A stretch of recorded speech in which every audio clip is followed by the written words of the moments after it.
భారతీయ జనతా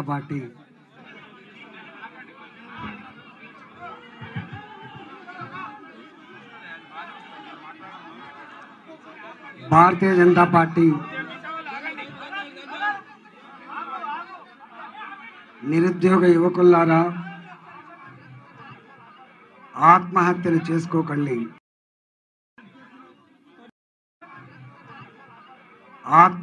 చేసుకోకండి. నీళ్లు, నిధులు, నియామకాలు ట్యాగ్ లైన్ రాసుకొని విశ్వవిద్యాలయాలు,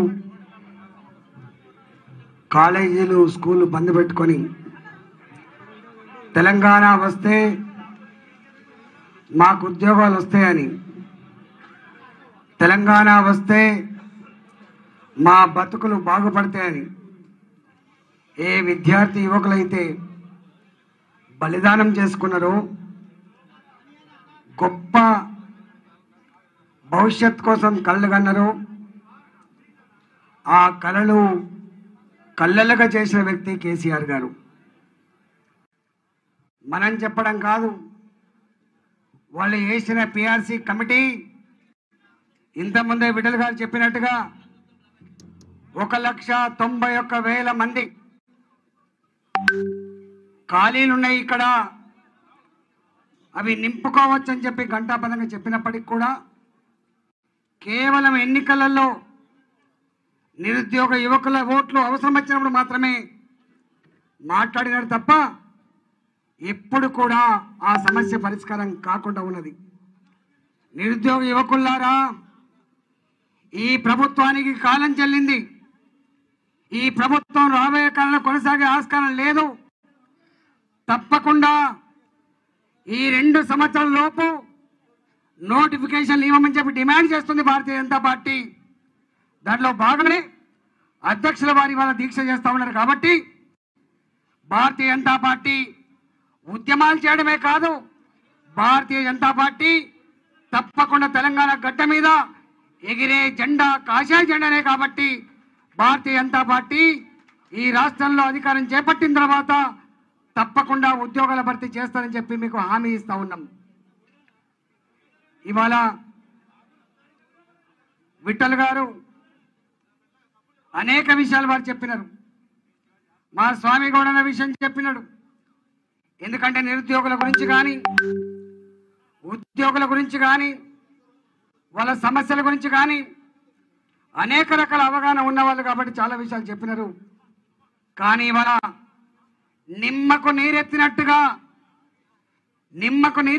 వ్యవహరించి ఎక్కడ కూడా లెక్క చేయకుండా ఇవాళ నిరుద్యోగులన్నా, యువకులన్నా, విద్యార్థులన్నా కూడా లెక్క చేయకుండా ఏదైతే చేస్తాడో తప్పకుండా ఇవాళ ఈ నిరుద్యోగులు కావచ్చు, యువకులు కావచ్చు, విద్యార్థులకం కావచ్చు, ఆనాడు ఎట్లయితే ఉద్యమాలు చేసి త్యాగాలు చేసి తెలంగాణ తెచ్చుకున్నారో మళ్ళీ కేసీఆర్ని గద్దె దించేంత వరకు కూడా అందరూ చేయి కలిపి గద్దె దించుదామని చెప్పి ఈ సందర్భంగా హెచ్చరిస్తా ఉన్నాం.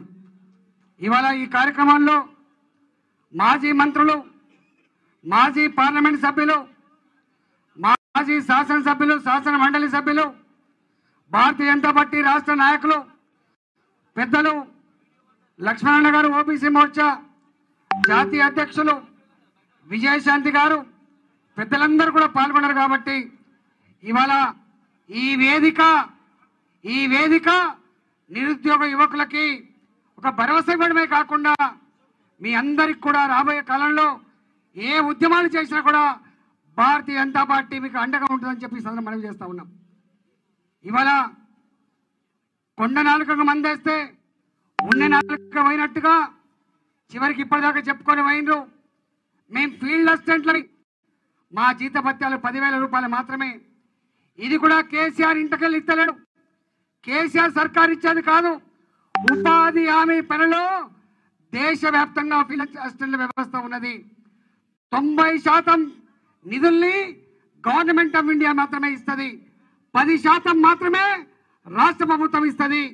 అలాంటి వాళ్ళ మీద కన్నుపడింది కేసీఆర్ గారికి. వాళ్ళట అక్కడక్కడ సర్పంచ్లకు పోటీ చేస్తున్నారని చెప్పి అక్కడ ఎంపీడీలో పోటీ చేస్తున్నారని చెప్పేసి కక్ష కట్టి వాళ్ళ బతుకుల్లో మట్టి కొట్టినటువంటి దుర్మార్గ పార్టీ టిఆర్ఎస్ పార్టీ, దుర్మార్గపు నాయకుడు కేసీఆర్ అని చెప్పి హెచ్చరిస్తా ఉన్నాం.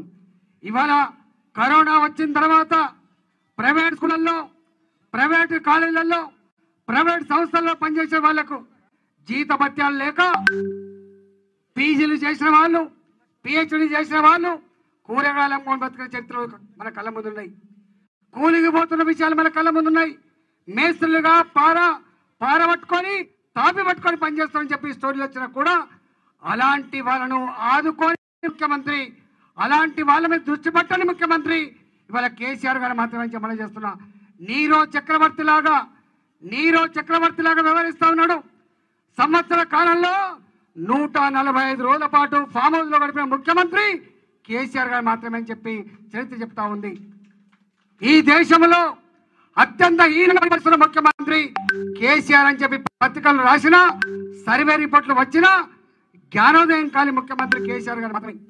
ఇవాళ నేను ఒక్కడే ముఖ్యమంత్రి గారు అడుగుతా ఉన్నా, నిరుద్యోగులు ఇవాళ ధర్నా కోసం, దీక్ష కోసం తరలి వస్తా ఉంటే అరెస్టులు చేసి లోపల పెడతా ఉన్నావు.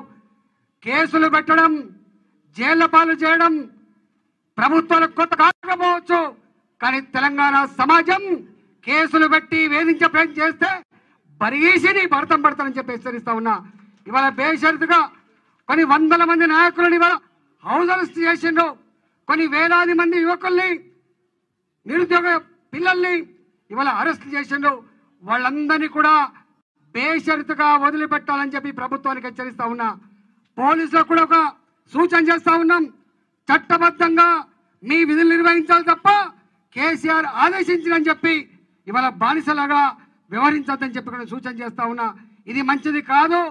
ఈ ప్రభుత్వానికి 10 ఏళ్ళు కట్టబెట్టలే అధికారాన్ని, 20 ఏళ్ళు కట్టబెట్టలే అధికారాన్ని ఉంటే గింటే 2023 డిసెంబర్ వరకు ఈ ప్రభుత్వం కొనసాగుతుంది తప్ప ఆ తదు ప్రభుత్వం కొనసాగే ఆస్కారం లేదు.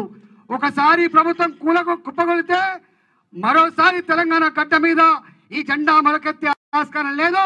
ఈ పార్టీ అధికారులకు వచ్చే ఆస్కారం లేదు. ఇవాళ బానిసలాగా పనిచేస్తున్న ఆఫీసర్లు మీరు మార్చుకోమని చెప్పి సందర్భంగా సూచన చేస్తా ఉన్నాం. అధికారులు కావచ్చు, పెద్ద పెద్ద ఆఫీసర్లు కావచ్చు, అనేక విషయాలు మర్చిపోయి వ్యవహరిస్తూ ఉన్నారు. అది మంచిది కాదు, అర్థం చేసుకోమని చెప్పి మనం చేస్తున్నా. గతంలో పక్షపాత వైఖరితో ముఖ్యమంత్రి చెప్పిండని చెప్పి ఏది పదాలు చేస్తే ఏం జరిగిందో చరిత్ర మరొకదని చెప్పుకునే సందర్భంగా హెచ్చరిస్తా ఉన్నాం. ఇవాళ నిరుద్యోగ సమస్య మాత్రమే కాదు, ఇవాళ రెండవ సమస్య ఇవాళ రైతాంగ సమస్య మీద కూడా మన బండి సంజయ్ గారు మొత్తం తెలంగాణలో తిరుగుతూ ఉంటే, రైతులకు భరోసా ఇస్తూ ఉంటే రాళ్ల దాడి చేసి, కర్రలతో దాడి చేసి, పోలీసుల పహారాలో భయభ్రాంతులకు గురి చేసి కాళ్ళు చేతులు సందర్భాన్ని కూడా చూసినాం మేము. కానీ రైతాంగం, తెలంగాణ రైతాంగం భరోసా ఇస్తా ఉన్నాం. మళ్ళీ చెప్పదలుచుకో ఉన్నాం, కేంద్ర ప్రభుత్వం ఏనాడు కూడా బియ్యం కొనడం అని చెప్పి చెప్పలేదు. కేవలం కేంద్ర ప్రభుత్వం ఒకటే చెప్పింది, ఈ ఉప్పుడు బియ్యం కేరళ రాష్ట్రం మాత్రమే తింటారు, ఈ ఉప్పుడు బియ్యం తమిళనాడు రాష్ట్రం మాత్రమే తింటారు. ఈ ఉప్పుడు బియ్యాన్ని ఆ 2 రాష్ట్రాలు పండించుకుంటా ఉన్నాయి. మన దగ్గర నుంచి ఆ బియ్యం పోవడానికి ఆస్కారం లేదని చెప్పి కేంద్ర ప్రభుత్వం ఒక 10 సార్లు 20 సార్లు ప్రత్యుత్తరాలు జరిగింది. దాన్ని బయటపెట్టాడు ఈ ముఖ్యమంత్రి. దాని గురించి మాట్లాడే ముఖ్యమంత్రి చివరికి ఏమంటాడా ముఖ్యమంత్రి, కేంద్ర ప్రభుత్వం మెడ మీద కత్తి పెట్టి ఈ ఫార్బాయిల్డ్ రైస్ వద్దన్నట్టుగా ఉత్తరం తీసుకుందని చెప్పిన ముఖ్యమంత్రి. అదే ముఖ్యమంత్రి ప్రధానమంత్రి గురించి ఏం మాట్లాడిండు, అదే ముఖ్యమంత్రి అమిత్ షా గురించి ఏం మాట్లాడు మనకు తెలుసు. ఈ గడ్డ మీద నన్ను భయపట్టించే శక్తి ఏది లేదని చెప్పిన ముఖ్యమంత్రి, నన్ను భయపట్టించే పార్టీ ఏది లేదని చెప్పిన ముఖ్యమంత్రి, నా జోలికత్తే భర్తం పట్టుదని చెప్పిన ముఖ్యమంత్రి, ధైర్యంతో కూడుకున్న ముఖ్యమంత్రి అని చెప్పిన, నేను ఎవరికి భయపడని చెప్పిన ముఖ్యమంత్రి ఇవాళ ఎందుకు ఆ ఉత్తరం ఇచ్చిండో ఇవాళ అర్థమైపోయింది. ఈ ముఖ్యమంత్రికి ధైర్యం లేదు, ఈ ముఖ్యమంత్రికి దమ్ము లేదు, ఈ ముఖ్యమంత్రి ఒక పిరికి పంద అని చెప్పి ఇలా యావత్ తెలంగాణ ప్రజానికమంతా కూడా అర్థం చేసుకుంటా ఉన్నారు. తెలంగాణ రైతాంగానికి ఒక భరోసా ఇస్తా ఉన్నాం. కేంద్ర ప్రభుత్వం ఇప్పటి వరకు 7.5 సంవత్సరాల కాలంలో ఒక గింజ కూడా తెలంగాణ ప్రభుత్వం కొనలేదు, ₹1 కూడా తెలంగాణ ప్రభుత్వం ఇవ్వలేదు. తెలంగాణ రైతాంగం యొక్క వడ్లన్నీ కూడా కొన్నది కేంద్ర ప్రభుత్వం మాత్రమే. అవి కొనడానికి సహకరించిన మహిళా సంఘాలకు కమిషన్ ఇచ్చింది కూడా తెలంగాణ ప్రభుత్వమే, కేంద్ర ప్రభుత్వమే. చివరికి సంచులు ఇచ్చినా, దబ్బుడం ఇచ్చినా, మీకు సుతులు ఇచ్చినా, ట్రాన్స్పోర్ట్ ఛార్జీలు ఇచ్చినా, బియ్యం మిల్లింగ్ ఛార్జీలు ఇచ్చినా, ఎఫ్సిఐలో గోడలో పెట్టుకున్నా అన్ని ఛార్జీలు కూడా పే చేసింది కేంద్ర ప్రభుత్వం మాత్రమే. ఆ బియ్యాన్ని స్టాక్ చేసి రాష్ట్ర ప్రభుత్వానికి 3 రూపాయల చొప్పున ఇచ్చి ఈ రాష్ట్ర పేద ప్రజానీకానికి 7,200 కోట్ల రూపాయలు సబ్సిడీ ఇచ్చి బియ్యాన్ని అందించింది కూడా కేంద్ర ప్రభుత్వం మాత్రమే. కానీ సొమ్ము కేంద్ర ప్రభుత్వాన్ని, సోకు మాత్రం కేసీఆర్ ఇలా చూస్తా ఉన్నాడు. నేను అడుగుతా ఉన్నా ముఖ్యమంత్రి గారు, ఇవాళ నీవన్నావు వరి రైతుకు ఉరి అని చెప్పి, ఎట్లా అవుతుంది? నీ ఫామ్ హౌస్లో 150 ఎకరాల వరి వేసుకుంటావు. నీవే చెప్పినావు దేశంలో రిచెస్ట్ రైతు తెలంగాణలో ఉంటాడని చెప్పినావు, రైతు బంధిస్తున్నా అని చెప్పినావు, ఉచిత కరెంట్ ఇస్తా అని చెప్పినావు, 1,00,000 కోట్లతో ప్రాజెక్టు కట్టించినా అని చెప్పినావు. మరి ఇవాళ ఆ నీళ్లు ఎక్కడికి పోవాలి? ఆ కరెంటుతో ఎక్కడ పంటలు పండించుకోవాలి? 100 పొలాలలో సల్ఫర్ పండుతుందా ముఖ్యమంత్రి? 100 పొలాలలో మొక్కజొన్న పండుతుందా ముఖ్యమంత్రి? ఈ మాత్రం జ్ఞానం కూడా లేదా ముఖ్యమంత్రి అని చెప్పి ఇవాళ రైతాంగం అంతా కూడా ప్రశ్నిస్తా ఉన్నారు. నీవు ఏ శాస్త్రవేత్తలతో డిస్కస్ చేయవును, ఏ నిష్ణాతులతో డిస్కస్ చేయవును చేస్తా ఉన్నారు. ఆ రైతుకు వేదికలలో పెళ్లి చేసుకుంటున్నారు. రైతు వేదికలలో రైతుల సమావేశాలు జరగట్లేదు. ఏ పంట వేయాలి, ఏ పంటకు డిమాండ్ ఉన్నది, ఏ పంటకు ధర వస్తుంది, ఇవన్నీ కూడా అక్కడ చర్చలు లేవు. కేవలం ఆరంభ శూరత్వం మాత్రమే, ఆరంభ శూరత్వం మాత్రమే. మాటలతోటే కోటలు కట్టింది తప్ప కాళ్ళు మాత్రం తంగెలు దాటని ముఖ్యమంత్రి కేసీఆర్ గారు మాత్రమే మనం చేస్తా ఉన్నా. అందుకే ఇవాళ 7.5 సంవత్సరాల కాలంలో కేసీఆర్ గారి నైజం ఏందో పూర్తి స్థాయిలో అర్థమైపోయింది. కాబట్టి నిరుద్యోగ యువకులారా, ఇవాళ భారతీయ జనతా పార్టీ సంపూర్ణంగా ఈ సమస్య పరిష్కారం కోసం మీకు అండగా ఉంటుంది.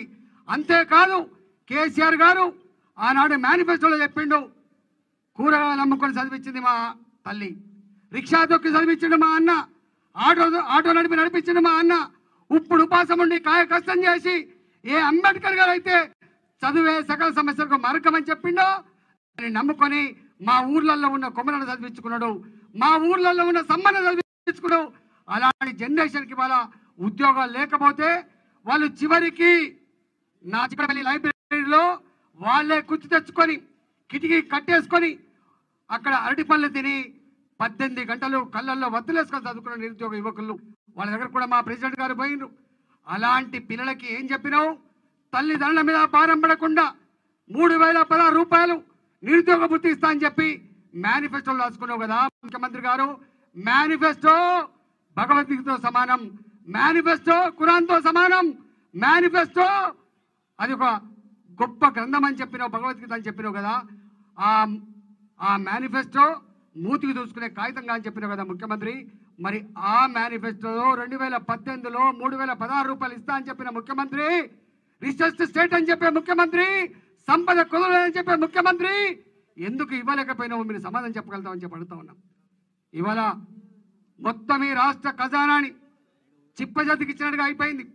హుజరాబాద్ ఎన్నికల తర్వాత చాలా మంది మాట్లాడుకుంటున్నారు, ఆర్డర్లో మాట్లాడతాడని, ఆర్డర్లో ఈ ప్రభుత్వం పనిచేస్తాడని చెప్పి అనుకుంటా ఉన్నాడు. ఖచ్చితంగా తెలంగాణ రైతాంగం ఉసురు, తెలంగాణ దళిత జాతి ఉసురు, తెలంగాణ నిరుద్యోగ యువకుల ఉసురు, తెలంగాణ పేద ప్రజల ఉసురు తగులుతూ ఉంది. కాబట్టి ఈ ప్రభుత్వం ఈ రాష్ట్రంలో కొనసాగడం అరిష్టంగా ఫీల్ అవుతూ ఉన్నారు. కాబట్టి తప్పకుండా ఏ కులంతో సంబంధం లేదు, ఏ మతంతో సంబంధం లేదు, ఏ పార్టీతో సంబంధం లేకుండా భారతీయ జనతా పార్టీ రాబోయే కాలంలో అన్ని వర్గాల ప్రజానికానికి అండగా ఉంటుంది. అన్ని లాఠీలు, నీ తూటాలు, నీ కేసులు, నీ జైళ్ళు మమ్మల్ని భయపెట్టలేవు, ఇవి మాకు కొత్త కాదని చెప్పి హెచ్చరిస్తా ఉన్నా. నీవంటా ఉన్నావు బీజేపీ కార్యకర్త మీద దాడులు చేయండి, బెంగాల్ తరహా ఫార్ములా అమలు చేయమని చెప్పి చెప్తా ఉన్నావు. ఇది కొడక, ఇది బెంగాల్ కాదు, ఇది తెలంగాణ, ఇది తెలంగాణ. ఈ గడ్డ మీద అనేక త్యాగాలు చేసే పార్టీ బీజేపీ పార్టీ అనే విషయం మర్చిపోకు. ఒక్క మనిషి 100 మందితో సమానంగా కొట్లాడే పార్టీ. అయినా నీకు అండగా ఉండేటోళ్ళు ఎవరు లేరు. నీ పదవుల కోసం పెదవులు మూసే వాళ్ళు ఉన్నారు, నీ ప్రాపకం కోసం ఎదురు చూసే వాళ్ళు ఉన్నారు, ఇంకా ఈ 2 ఏళ్లలో ఏదైనా లాభం జరుగుతుందని చెప్పి ఆశించే వాళ్ళు ఉన్నారు తప్ప నీ కోసం త్యాగం చేసే వాళ్ళు తెలంగాణ గడ్డ మీద లేరు లేరు లేరు. నువ్వు అనుకుంటున్నావు పిలిపిస్తా అని చెప్పి. ఒకవేళ కనుక ప్రజాస్వామ్యాన్ని నమ్మే పార్టీ కాబట్టి, శాంతి భద్రతను కాపాడే పార్టీ కాబట్టి, ప్రజలకు ఒక విశ్వాసం కల్పించే పార్టీ కాబట్టి ఇవాళ మర్యాదగా వ్యవహరిస్తున్నాం తప్ప మా దాన్ని నువ్వేమైనా అలసుగా భావించి మా దాన్ని నువ్వేమైనా భయంగా భావించి కనుక నువ్వు పిచ్చి పిచ్చి వేషాలు చేస్తే తప్పకుండా భారతీయ జనతా పార్టీ కన్నడ చేస్తానే విషయం మర్చిపోకు. కేంద్రాన్ని పాలిస్తున్న పార్టీ భారతీయ జనతా పార్టీ. ఈ దేశంలో 29 రాష్ట్రాలు ఉంటే 18 రాష్ట్రాల్లో పరిపాలిస్తున్న పార్టీ భారతీయ జనతా పార్టీ. ఆ విషయాన్ని నువ్వు మర్చిపోకు. నరేంద్ర మోడీ గారు, ఇవాళ అమిత్ షా గారు, మీకు తెలుసు ఢిల్లీకి పోతావు, ఇది అది దరఖాస్తు కోసం దండం పెడతావు, ఇక్కడికి వచ్చి మాత్రం పుల్లిపిట్టలుగా మాట్లాడతావు. పూర్తి విషయాలు అర్థమైపోయినాయి. ఇప్పటికైనా మర్యాదగా ప్రవర్తించుకునే ప్రయత్నం చేయండి. ఇప్పటికైనా ప్రజాస్వామ్యంగా పాలించే ప్రయత్నం చేయి. ఇప్పటికైనా ప్రజా సమస్యలు పరిష్కరించే ప్రయత్నం చేయి. ఇప్పటికైనా ప్రగతి భవన్లో ఆ ఇనుప కంచెలు తీసేసి ప్రజలకు కలిసే ప్రయత్నం చేయి. ఫామ్ హౌస్ వదిలిపెట్టే ప్రయత్నం చేయి. లేకపోతే నేను ఈ ప్రజలు కాదు కదా బ్రహ్మదేవుడు కూడా కాపాడలేని చెప్పి హెచ్చరిస్తూ భారతీయ జనతా పార్టీ రాబోయే కాలంలో తప్పకుండా ప్రజలకు అండగా ఉంటుందని చెప్పి తెలియజేస్తూ భారతీయ జనతా పార్టీ తప్పకుండా ఇవాళ రాబోయే కాలంలో తెలంగాణ ప్రజానీకానికి ఇక్కడ ఎగిరే జెండా కాషాయ జెండా అని చెప్పి తెలియజేస్తూ సెలవు తీసుకుంటున్నా. జై తెలంగాణ, జై బీజేపీ, భారత్ మాతాకి.